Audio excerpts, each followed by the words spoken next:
Halo semuanya, kami ingin mempresentasikan hasil diskusi kami yang berjudul Introduction to Management Accounting. Di sini dengan saya sendiri, Fioni Angelika, dan rekan saya. Saya Dita Indasari. Saya Rina Gustiana.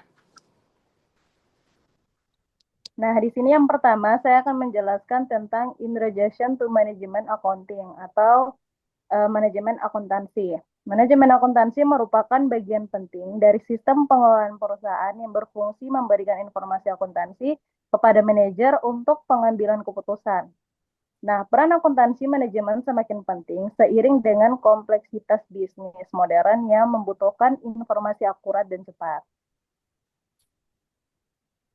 Nah, yang kedua, itu ada perbedaan akuntansi keuangan dan akuntansi manajemen. Nah, yang pertama itu ada pengguna utama. Pada akuntansi manajemen, manajerial internal perusahaan. Nah, pada akuntansi keuangan, itu pihak eksternal atau investor kreditor. Yang kedua itu ada fokus laporan. Akuntansi manajemen itu masa depan atau perencanaan dan pengendalian. Pada akuntansi keuangan itu masa lalu atau pengaturan keuangan historis. Terus yang berikut ada standar yang digunakan. Pada akuntansi manajemen tidak ada standar khusus. Nah, pada akuntansi keuangan itu mengikuti strategi akuntansi PSAK atau IFRS.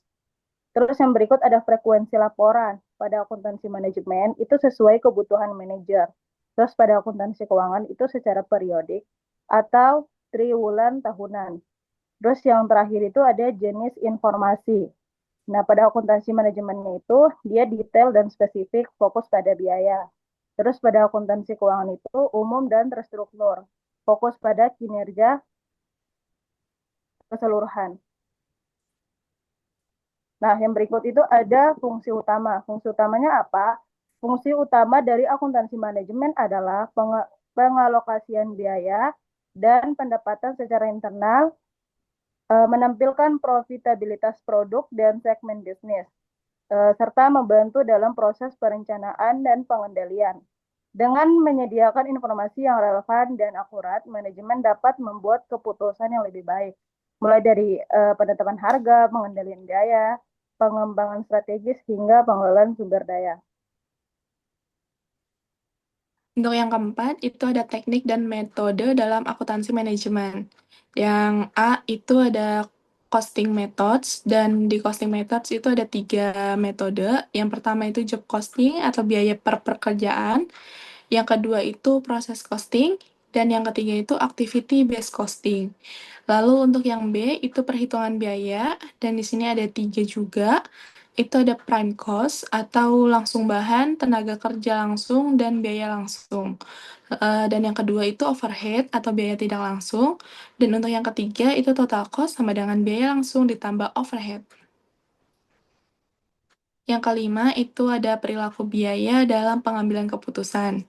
Nah, di sini ada empat perilaku. Yang pertama itu biaya tetap atau fixed cost, dan yang kedua itu biaya variabel atau variable cost, dan yang ketiga biaya relevan dan tidak relevan, dan yang keempat itu biaya peluang atau opportunity cost.